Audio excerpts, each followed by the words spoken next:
definitely understand and empathize with that. For leaders in the space, what would be one thing that you would tell them, or one thing that you would tell them to fix, or a piece of advice on how they can grow their portfolio? So I say for leaders, but even for employees, like one of the things that really helped me in my career here is that I have the unique experience of working every position in a management company. So I have a very unique perspective in how every department works, what those people actually have to go through to do their job, and how it affects another department. I find that there's a lot of managers out there that are being overburdened with their portfolio because of the shortage in the industry. I've heard of, condo managers managing 20, 25, 30 properties. That's just not possible for an individual. Either, no matter how good of a manager they are, they're not going to do a good job.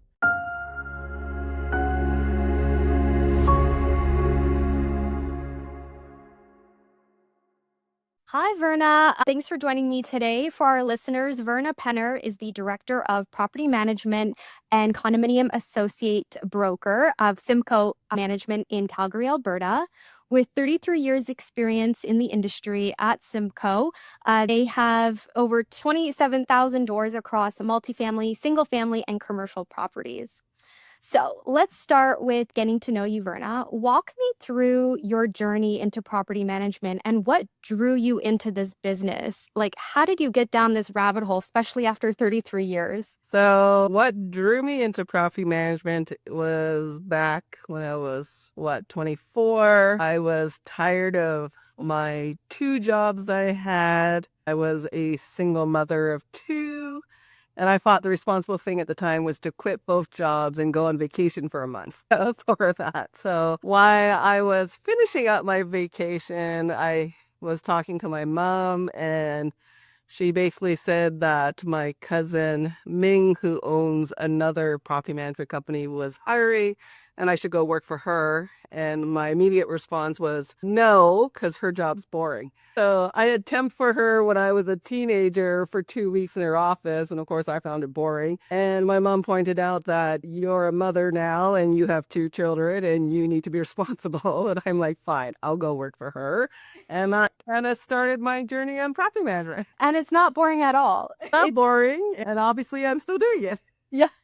Amazing. So I'd like to better understand from your perspective, from where you sit, how has the industry changed, maybe from that time, even like the last 5, 10 years, the last 3 years to now, like from where you're at? I would say the industry has changed over the years. It's a lot more demanding now. People are more demanding. I find that ever since COVID, people are way more impatient. Even with the age of technology, everything's now, they expect immediate response, immediate answers, and immediate resolutions, which isn't always possible. And even the job itself, people don't understand what condominium managers do or property managers do.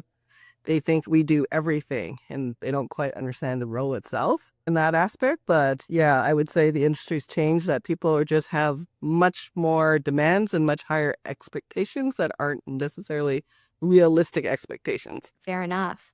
From for your firm specifically for Simco, where do you see your like growth ceiling? Is it people, process, or technology? Right now, I would say the ceiling is people. The industry, there's a huge shortage of licensed condominium managers in the industry in Alberta, like not just Alberta, but a lot of the provinces in Canada have huge shortages. No child grows up thinking, I want to be in property management. That's not a dream job for anybody. Yeah. For that. But there is that training and having to do, and it's a stressful job, right? Like we're getting yelled at all the time and no one's calling just to say thank you and you're doing great. Yeah. Yeah.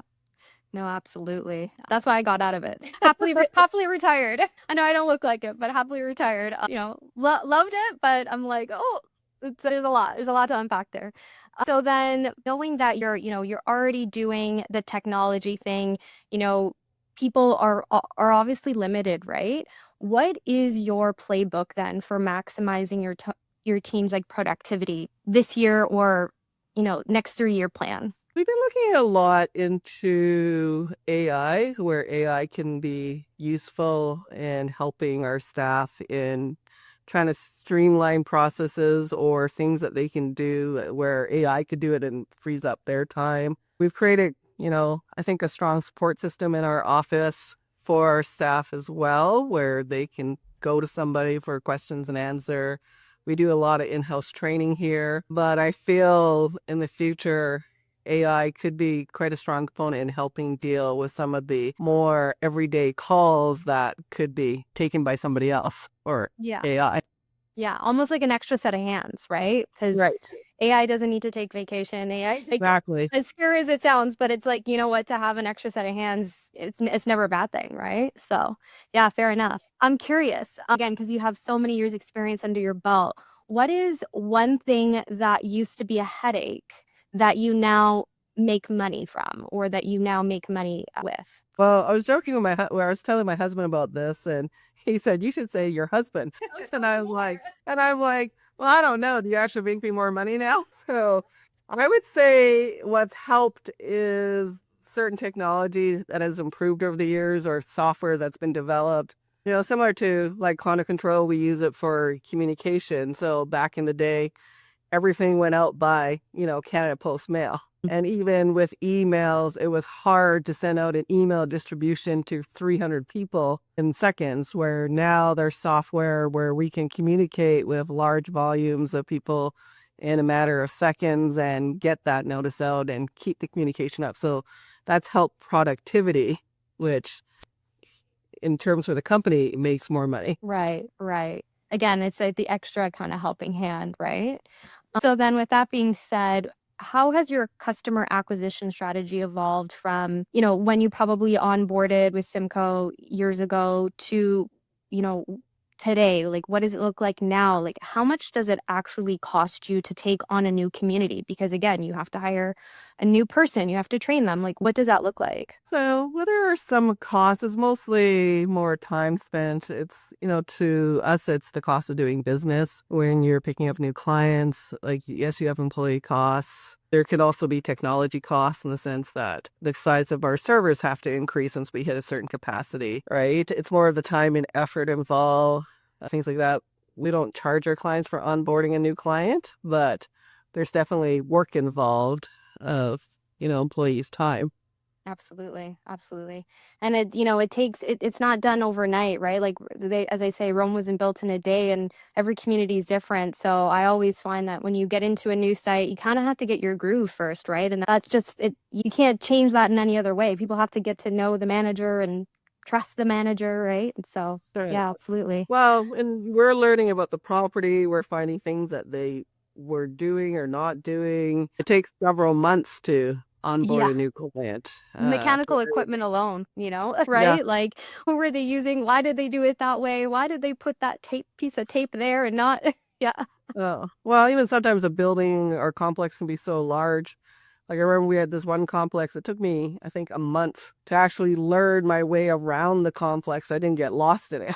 Wow. Yeah, and they don't bring you, yeah, they don't bring you a book to say, "Okay, welcome to the campus." Absolutely. So then, what do moving things into more of a like a kind of cultural retention type, ideas.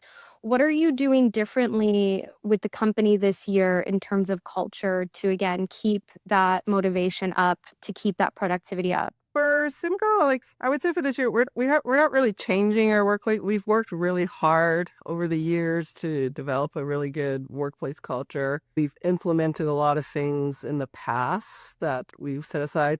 We recognized quite some time ago that the industry was going to have a shortage, and then when licensing came into effect in Alberta, it would create even a larger shortage. And it's not necessarily always about money for an employee. It's other factors that make employees want to stay with a company. So we spend a lot of time with each other. There's times where we see each other more than you see your own families at times. So we try to have fun at Simco. We do a lot of team building activities. Anyone who follows our social media accounts will think that we never work because it looks like we just have fun all the time. Your golf tournaments are, yes, quite legendary. Yeah, we do a lot of fun things. This year we implemented Popcorn Fridays, so we have popcorn every Friday, which our staff loves that. I'm not sure our cleaners like it because there's a lot of popcorn on the floor, but staff love Yeah. Popcorn Fridays Yeah. for it. We implemented, a program like extended health benefits, and wellness program where you can use money that we allocate towards the employee. And the longer you're employed at Simco, the more money that's allocated to you, where they're using it to buy, ergonomical equipment, or they can use it for like steel toe boots or Mm. golf fees or Mm. housekeeper, or like it's quite a long list, this wellness. And we do RSP with our staff. And so I think we've done a lot to try to encourage that strong work culture for us. Absolutely. So yeah, I'm not sure we're changing anything. We just keep coming up with new team building ideas. Yeah, well, really strong. Like there's a lot that you're offering, right? So that's amazing. So that I think I want to come work for you now with Popcorn Fridays. That's a great approach to retention from a staff perspective, from a community perspective, like a customer perspective. Are you doing anything differently or what's been working actually, I should say, to maintain and retain your communities? I think one is servicing the client properly. Two, we do offer our clients, like earlier this year, there was a new bill that came into effect. We immediately organized and had a meeting with lawyers and invited all of our board members to it so they could get updated on how this new bill would affect them as board members. So we try to do educational pieces with our boards once or twice a year just to kind of bring them up to speed.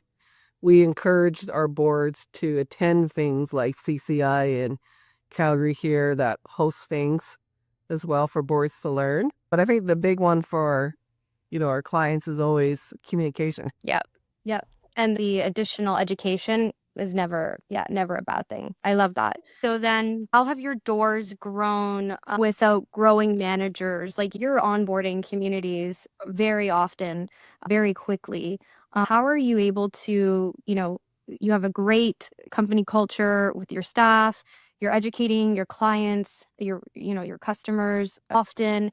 How do you grow that without adding more, right? Like with that same rate? On one hand, I would say we haven't, but we have, because we've certainly grown in staff as well over the years, because, at Simco, we have a strong belief and philosophy that you can't overwork your staff. And then, property management has a high burnout rate, and there's a reason for it. I find that there's a lot of managers out there that are being overburdened with their portfolio because of the shortage in the industry. I've heard of, condo managers managing 20, 25, 30 properties. That's just not possible for an individual. Either, no matter how good of a manager they are, they're not going to do a good job. And in Simco, our philosophy is you have to have work-life balance.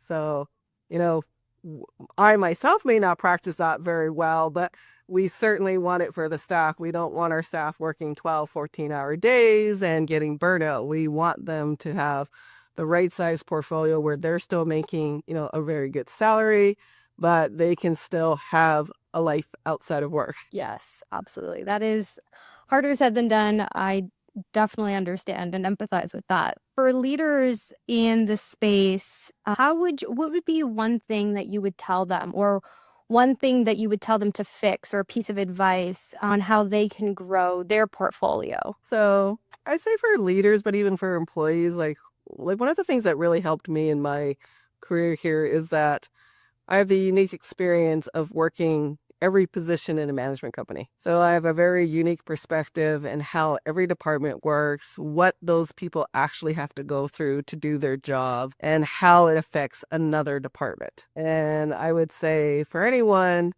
it's important to, learn, always attain that knowledge, look at it from other people's perspectives as well.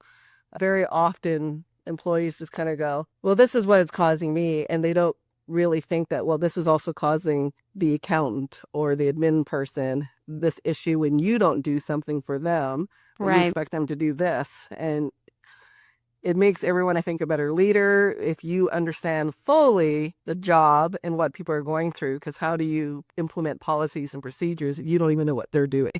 Absolutely. It's truly a circle, right? And even in the calendar year, you have your cigarette season and your, AGM season, your budget season. Like it's just a continuous circle. So I love that advice. That's great. All right, let's have some fun. We're going to do a rapid fire real quick. So Okay. Pick one, pick two, pick one. Trade shows or lunch and learns? Oh, okay. Blood, fire, or flood? Flood. Okay. People, parking, or pets? Ugh. I'll take pets. At least with pets, they're cute. You know, Right. pets either this is their they sometimes they bark at you, but they're cute for the most part. Yeah. Excellent, excellent. I love that. So then one final question as we wrap up. What is one thing that you wish you did or have done earlier in your career? Again, you've come from a very different, you have a very different perspective than I think most people that I've met in the industry on how they've kind of come into it. So, and the way you've come into it is a little different than most. So, what's one thing you wish you did earlier in your career? Besides pick a different career, I don't know if I would actually do anything different because of the way my career has progressed and because of the fact that I have worked every position. It's, I think, made me a much stronger leader and able, even for training, because I do a lot of training here at Simco. I'm a firm believer of you teach somebody not just how to do it, but why you do it that way. It then helps them to become a much better manager, condo manager, property manager, admin person, accountant, which then just makes them more successful. And if they're successful, then I'm successful in what I'm doing in that Absolutely. aspect. So I'm not sure I would actually change anything in what I've done. It's led me to here, right? So Yeah. What would have been your dream job if it wasn't, property management aside, but what would have been your dream job? It wasn't. when I was much younger, I had wanted to own a restaurant or a bar. Mm.